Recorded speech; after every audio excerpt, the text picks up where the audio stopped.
مجھے یاد ہے کہ یہ ریلیجس افیئرز بھی اسی کا حصہ تھا کچھ 10 15 20 سال پہلے.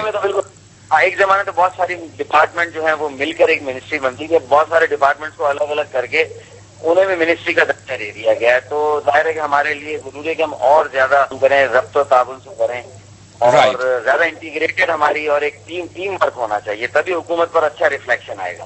دوسرا میرا سوال جو کہ میں نے پہلے کہا کہ ایک اور ایسپیکٹ جو ہے وہ کہ بیرون ملک پاکستانی جو ہیں ان میں سے اکثر جو ہیں آپ کے علم میں یقیناً ہوگا جو کسی نہ کسی وجہ سے اپنے آپ کو پابند سلاسل پاتے ہیں. کچھ یقیناً اس کے اندر مجرمانہ روش رکھنے والے لوگ ہیں, لیکن کچھ ایسے بھی ہیں جو کسی غلط فہمی کے نتیجے میں کسی بیرون ملک جیل میں پڑے ہوئے ہیں. تو کیا آپ کی منسٹری اور آپ حکومت بالعموم جو پوری حکومت ہے وہ اس حوالے سے اویئر ہے, اور کیا اقدامات آپ لے رہے ہیں ان لوگوں کے لیے جو کہ غالباً اپنی آواز بھی آپ تک نہیں پہنچا سکتے اس لیے کہ وہ پابند سلاسل ہیں؟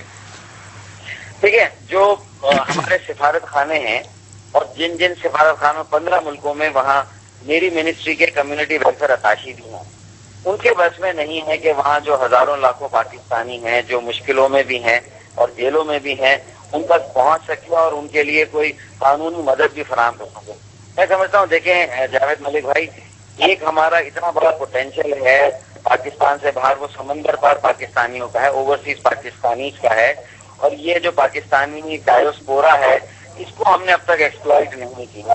اور مجھے آپ جیسے پاکستانی اور اسی طرح آپ کی طرح کئی بڑے ڈائنامک قسم کے, بڑے موٹیویٹڈ قسم کے پاکستانی ہیں. آپ مڈل ایسٹ میں ہیں, سب کنٹریز میں ہیں, اس کے علاوہ یورپ میں ہیں, امریکہ میں لوگ ہیں.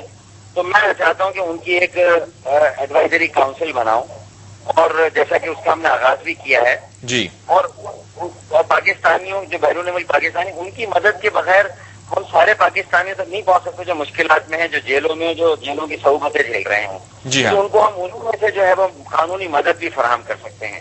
تو سفارت خانوں کو بھی چاہیے, میں شاہ محمود قریشی صاحب سے بھی میں نے درخواست کی ہے کہ وہ اپنے سفارت خانوں سے بھی کہیں کہ وہ پاکستانیوں کو انگیج کریں اور وہاں پاکستانیوں کے مسائل کو حل کرنے میں ان کی مدد لیں. اگر وہ مدد کریں گے تو وہاں کی حکومتیں بھی ہماری مدد کریں گی, کیونکہ وہاں کے پاکستانی وہاں کی حکومتوں کے بھی گڈ بکس میں ہیں. جی ہاں, بہت شکریہ آپ کا.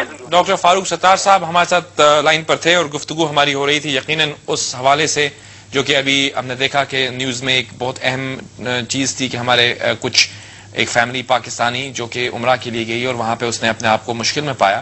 یقیناً وہ ایک ایگزامپل ہے, لیکن اس طرح سے بہت سے لوگ ہیں, بہت سے ایسی فیملیز ہوں گی یا ایسے نوجوان ہوں گے جو نہ صرف روزگار کی تلاش میں باہر گئے ہیں بلکہ ایک بہت ویوڈ ایگزامپل ہمارے سامنے ہمارے ان اسٹوڈنٹس کا بھی ہے جنہوں نے مشکل میں پایا اپنے آپ کو برطانیہ میں.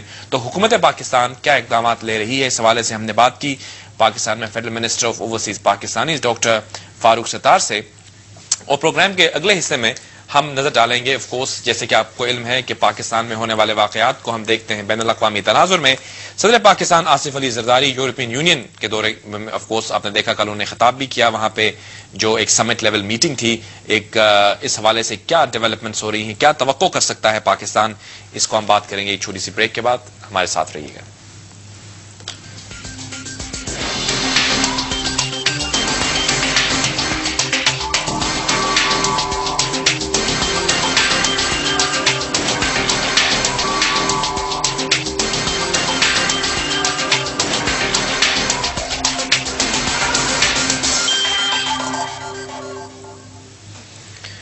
ویلکم بیک ویورز, انسائٹ وچ جاوید ملک. ایک دفعہ پھر خوش آمدید کہتے ہیں ہم آپ کو. اس پروگرام میں ہم آف کورس بات کرتے ہیں پاکستان میں ہونے والے واقعات یا پاکستان سے منسلک واقعات بین الاقوامی تناظر میں.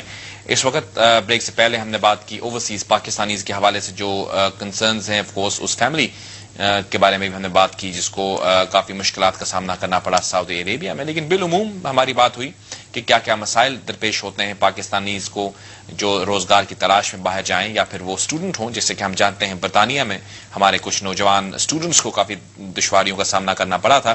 اور اس کے ساتھ ساتھ ایک ایشو ایسا ہے جو کہ ہمیشہ ہی رہتا ہے, جو کہ پاکستان سے باہر جانے والے لوگ جو کہ امپلائمنٹ اپرچونیٹیز کے لیے جاتے ہیں لیکن ان کو نشانہ بناتے ہیں جو کچھ ایجنٹس. ان سے بعض اوقات ہم دیکھتے ہیں کہ رقم لوٹ لی جاتی ہے. کبھی یہ بھی ہوتا ہے کہ بیرون ملک کو پہنچ تو جاتے ہیں لیکن وہاں جا کے جو ان کو کہا گیا تھا اور جو ایکچولی حقیقت ہوتی ہے اس میں بہت فرق ہوتا ہے. اس پروگرام کے اس حصے میں ہم بات کریں گے ایک اور چیز پہ جو کہ آف کورس یورپین یونین کے ساتھ پاکستان کے تعلقات ہیں. ہم جانتے ہیں کہ یورپین یونین پاکستان کا بہت بڑا ٹریڈنگ پارٹنر ہے. تقریباً 7 بلین یوروز کا ٹریڈ ہے پاکستان اور یورپین یونین میں, اور آف کورس یہ جو ریلیشن شپ ہے یہ بتدریج آگے بڑھتی رہی ہے. مختلف میٹنگز ہوئی سابق حکومت کے دور میں بھی, اور یہ حکومت جو اس وقت سمٹ لیول میٹنگ ہوئی, پریزیڈنٹ زرداری تشریف لے کر گئے ہیں وہاں پر, اور ان کی جو انٹریکشن ہوئی European union summit between Pakistan and European union, ایک اہم پیش رفت. اس حوالے سے کیا پاکستان کے مقاصد ہو سکتے ہیں اس ریلیشن شپ کو فردر ایکسپینڈ کرنے کے, خصوصاً ٹریڈ کے حوالے سے؟ یہ کہا تو جاتا ہے کہ ٹریڈ ہمیں چاہیے, we don't want aid and we want trade, but the question is what do they respond. ان کا جواب کیا ملتا ہے؟ ابھی تک جو ہم دیکھ رہے ہیں کہ فری ٹریڈ ایگریمنٹ پاکستان اور یورپین یونین کے درمیان نظر نہیں آ رہا. اس کے برعکس جب ہم ہندوستان یا ایون بنگلہ دیش کو دیکھتے ہیں تو وہاں پہ ہم یہ دیکھتے ہیں کہ ٹریڈ ریلیشن شپ ہے جو کہ ڈائریکٹلی افیکٹ کر رہی ہے ہماری ٹیکسٹائل انڈسٹری کو. ان تمام ڈیولپمنٹس کو یورپ میں کیسے دیکھا جا رہا ہے؟ ہم چلیں گے لندن اور وہاں بات کریں گے ڈیلی نیشن کے editor in chief Muhammad Sarwar صاحب سے, اور ان سے پوچھیں گے کس طرح سے صدر صاحب کا یہ دورہ ہے اور خصوصاً یورپین یونین سے انٹریکشن جو ہے اس کو کیسے دیکھا جا رہا ہے یورپ میں. السلام علیکم سرور صاحب. جی وعلیکم السلام. سر صاحب, جو صدر پاکستان کا یہ دورہ ہے یورپین یونین سمٹ کے حوالے سے, کس طرح سے مغربی پریس, یورپین پریس, برطانوی پریس اس کو کوریج دے رہا ہے, اور کیا آپ سمجھتے ہیں کہ کیا اہم پیش رفت ہوئی ہے اس دورے کے دوران؟ دیکھیں, جہاں تک کوریج کا تعلق ہے تو میں آپ کو اس سلسلے میں بالکل ایک واضح اور کلیئر پکچر بتاؤں کہ یہاں پر پاکستان کے حوالے سے سوائے منفی رجحان والی چیزوں کی عکاسی ہوتی ہے اور اسی کو فلیش کیا جاتا ہے. صدر صاحب یورپین کے دورے پر ہیں, برطانیہ سے کوئی کسی بھی اخبار میں اس کا ذکر موجود نہیں ہے. اگر ذکر موجود ہوتا ہے تو پاکستان میں دھماکوں کا یا خودکش حملوں کا یا طالبان کی سرگرمیوں کا, وہ ایک علیحدہ مسئلہ ہے. جہاں تک صدر صاحب کے دورے کا تعلق ہے, صدر صاحب برسر اقتدار آنے کے بعد سے پورے ملک, پوری دنیا کے مختلف ممالک کے دورے کر چکے ہیں اور آئندہ بھی ان کی پائپ لائن میں کئی دورے موجود ہیں. اب جو سب سے امیڈیٹلی جو سامنے بات آئی ہے وہ یہ ہے کہ یورپی یونین نے 124 ملین یورو کی امداد یہ جو بے گھر ہوئے ہیں سوات ایکشن کی وجہ سے ان کی امداد کے لیے دیے ہیں. جہاں تک پاکستان کی اپنی تعلقات کی بات ہے, وہاں یہ ایک المیہ رہا ہے کہ پاکستان نے اپنے قیام سے لے کے اب تک امریکہ اور یورپی ممالک کے ساتھ ایک اتحادی ملک کا تو کردار ادا کیا ہے, لیکن تجارت کی طرف اس نے کوئی ایسی خاص توجہ نہیں دی جیسا کہ ہندوستان نے دی. تو ہمیں ہندوستان یا کسی اور ملک کو فالو کرنے کی بجائے اپنے مفادات کا خود تحفظ کرنا ہوگا اور اپنی ترجیحات کا تعین کرنا ہوگا کہ ہمیں امداد کے سہارے جینا ہے یا تجارت کے سہارے جینا ہے. یہی بات آصف علی زرداری صاحب نے وہاں کہی کہ ہمیں امداد میں تجارت چاہیے. لیکن اس دورے میں جو سب سے بات اہم میں نے یہ محسوس کی ہے کہ صدر صاحب نے ایک اور نیا رخ اور ایک نئی جہت کی جانب توجہ مبذول کرائی ہے یورپی ممالک کی. ان کا کہنا یہ ہے کہ بیلجیم جو ہے یہ یورپ کا گیٹ وے کہلاتا ہے, اور انہوں نے کہا ہے کہ پاکستان جو ہے وسطی ایشیائی ممالک کے لیے ایک گیٹ وے ثابت ہو سکتا ہے.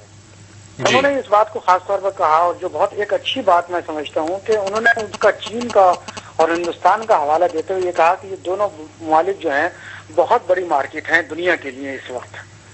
تو اگر ہم پاکستان کی انٹرنل سچویشن کو دیکھیں تو ہم ابھی وہ رول پلے کرنے